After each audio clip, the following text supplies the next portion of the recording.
Friends అందరికీ నమస్కారం. రాష్ట్రమంతా షాక్ అయ్యే విధంగా ఒక్కసారిగా ఒక డేంజరస్ వైరస్ అయితే కనుక కలకలం రేపుతోంది. దీని బారిన పడి అంటే ఇది మామూలుగా అనుకున్నారు కానీ ప్రభుత్వం కూడా ఫస్ట్లో లైట్ తీసుకున్నప్పటికీ ఇప్పుడు ఒక్కసారిగా ప్రభుత్వ యంత్రాంగం కూడా హై అలర్ట్ అయింది. దీని బారిన పడి ఒక్కసారిగా 22 మంది చిన్నారులు చనిపోవడం జరిగింది. అంతేకాదు మరికొంతమంది పరిస్థితి విషమంగా ఉందని చెప్తున్నారు. అసలు ఈ వైరస్ ఏంటి, ఎక్కడొచ్చింది ఒకసారి తెలుసుకుందాం. వీడియో తప్పకుండా లైక్ చేయండి, మరింత మందికి ఇన్ఫర్మేషన్ చేరుతుంది. విషయం ఏంటి అంటే కనుక మన పక్క రాష్ట్రమైనటువంటి గుజరాత్లో చాంద్పుర వైరస్ అయితే ఇప్పుడు తీవ్ర కలకలం రేపుతుంది. ఇది చాలా అరుదైన వైరస్ అని అయితే చెప్తూ ఉన్నారు. దీనికి వ్యాక్సిన్ కూడా లేదు. సో గుజరాత్ రాష్ట్రంలో చాందీపుర వైరస్ అయితే కనుక తీవ్ర కలకలం రేపుతుంది. ఇటీవల కాలంలోనే 184 అనుమానిత కేసులు ఆ రాష్ట్రంలో నమోదయ్యాయి. ఇప్పటి వరకు వైరస్ కారణంగా 22 మంది చిన్నారులు మృతి చెందారు. మరో 7 పరిస్థితి అత్యంత విషమంగా ఉన్నట్లు చెప్తున్నారు. వీళ్ళందరూ కూడా 15 సంవత్సరాల వయసులోపు ఉన్నవారు చిన్నారులే ఈ వైరస్ బారిన పడుతున్నట్టు నివేదికలు అయితే చెప్తున్నాయి. నిజానికి 1965 సంవత్సరంలో మహారాష్ట్రలోని నాగపూర్ పరిధిలో చాంద్పుర గ్రామంలో తొలిసారిగా ఈ వైరస్ను గుర్తించారు. అందుకే ఈ వైరస్కు ఆ పేరు అయితే పెట్టడం జరిగింది.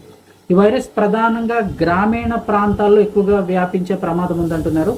మట్టి గోడలు, అదేవిధంగా పగుళ్లలో అంటే గోడల పగుళ్లలో నివసించేటువంటి ఈగలు, అంటే ఇది మెయిన్గా ఇసుక ఈగల వల్ల అయితే వస్తుంది అంటున్నారు. నార్మల్గా మనకు ఆషాఢ మాసంలో అలాంటి సమయంలో ఈగలు అయితే వస్తుంటాయి. అలాంటిది కాదు, ఇది ప్రత్యేకంగా ఇసుక ఈగలు కొట్టడం వల్ల అయితే కనుక ఈ వ్యాధి వస్తుందని చెప్తున్నారు. పల్లెటూరులో మట్టిల్లులు అయితే ఉంటాయి. ఇప్పుడు అయితే చాలా వరకు మారినప్పటికీ ఇంకా కొన్ని మట్టిల్లులు ఉంటాయి. ఆ లోపల గోడ పగుళ్ళలోనూ అక్కడక్కడ ఈ ఈగలు అయితే కానీ ఎక్కువగా ఉంటాయని చెప్తూ ఉన్నారు. ఈ వ్యాధికి కారణం ఆ ఇసుక ఈగలు. ఈ వైరస్ నేరుగా మెదడుపై దాడి చేసి వాపును కలుగజేస్తుందని వైద్యులు చెప్తున్నారు. ఈ వ్యాధి సోకిన వారి పరిస్థితి 24 గంటల నుంచి కేవలం 48 గంటలు, అంటే కేవలం 2 రోజుల్లోనే పరిస్థితి విషమంగా మారిపోతుంది. ఉన్న ఫలంగా అంటే ఈ వ్యాధి లక్షణాలు కూడా ఒకసారి తెలుసుకోవాలి కదా ఖచ్చితంగా.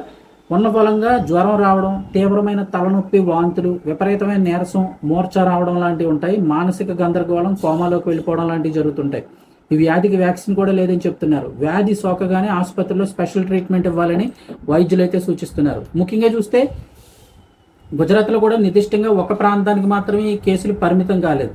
రాష్ట్ర వ్యాప్తంగా అనేక ప్రాంతాల్లో వెలుగులోకి వస్తున్నాయి. అంటే వ్యాప్తి చెందే అవకాశాలు కొంచెం ఎక్కువగా ఉంటాయని అర్థం. వైరస్ వ్యాప్తిని అరికెట్టేందుకు ఇప్పుడు ఆరోగ్య శాఖ బృందాలు క్షేత్రస్థాయిలో ప్రత్యేకంగా చర్యలు అయితే తీసుకుంటున్నాయి.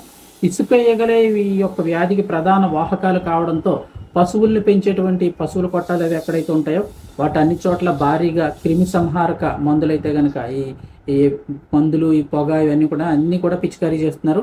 మట్టిల్లు గోడలు ఎవరైనా ఉంటే ఆ పగుళ్ళన్నీ మూసేయాలని చెప్పి ప్రజలకైతే సూచిస్తున్నారు. ఇంకా అలాగే ఈ వైరస్ లక్షణాలకు సంబంధించి ప్రజలకు కూడా అవగాహన కల్పిస్తున్నారు.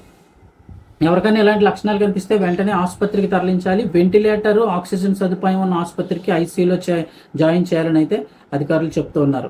సో ఇది పరిస్థితి. చాంద్పుర వైరస్ అని అయితే కనుక దీనికి పేరు. ఇప్పటికే 22 మంది చనిపోయారు. మరో 7 పరిస్థితి విషమంగా ఉంది.